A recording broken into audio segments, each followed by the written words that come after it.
Hey everybody, thanks for tuning in to Rob's Lenten Journal. It's day 7. I cannot believe it. We're already a week into Lent. That's crazy, but I hope you're having a wonderful day. I'm having a great day. Uh, Today I went to Mass this morning, and the Gospel it's the introduction of our Lord's Prayer, the Our Father by Jesus. It's the Matthew version, so it's the full version. We got St. Polycarp today, which is I would say one of the second generation. If the apostles are first generation, he's a second generation founder of the church. And we have a special day in our house. It is our daughter's birthday. It's her 18th birthday. She's become an adult. We keep this really nice picture of her when she was a baby, when she was an infant, right here in our house. And when I was praying on the Hallow app today, the meditation was the 7 Sorrows of Mary. And it begins with, the first one is when they present Jesus in the temple, and Simeon is there, this old man who basically says, I've been waiting to see the Son of God, this is him. And then he turns to Mary and basically says, but woe, your heart is going to be sad when one day a sword pierces it. My paraphrasing. And Mary understands right at the very beginning. Mary has this understanding that her son is going to have to endure some great suffering.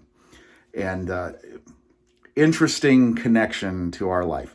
As we're celebrating Morgan's birthday today, I think all the way back to the morning she was born. It was a Sunday morning.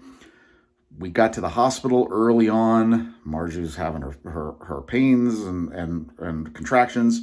And we get there, we get all settled.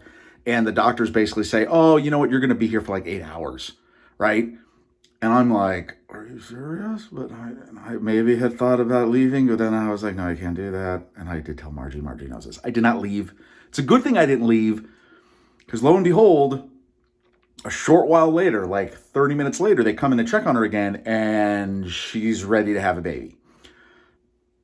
Next thing we know, doors are opening up, cabinets are flying open, things are being wheeled in, doctors and nurses and people are coming into the room, and before I could even know what's happening next, we have a child. It was crazy. And there was a moment later on in the day where I realized, after I left the hospital, then we had just moved into our house, was doing a bunch of work here in the house, trying to get things ready and stuff.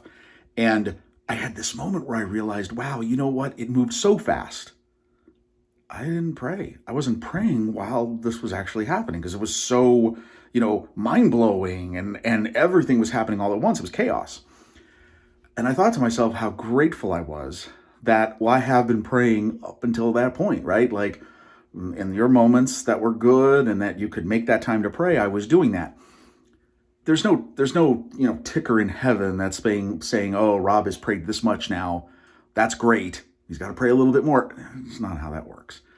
But it was for me to have that relationship with God, so that when all that stuff happened, it was this great moment, present in the moment, and every day after for the last 18 years. Connecting all that together, right? That meditation with Simeon and Mary, and obviously, again, thinking through Lent, I'm reminded, as I was that day 18 years ago, when we can pray, pray. Because here's the deal. There will come times in life where life will move incredibly fast, maybe with great chaos, and maybe not always for our happiness or a joyful moment, but for other moments. And in those moments when my life moves so fast, there might not even be time to pray. So pray now in your quiet moments, and when your days are good, or your days are less troubled, and that relationship with God will flourish and grow. Happy birthday, Morgan. Thanks for tuning in. Have a great day.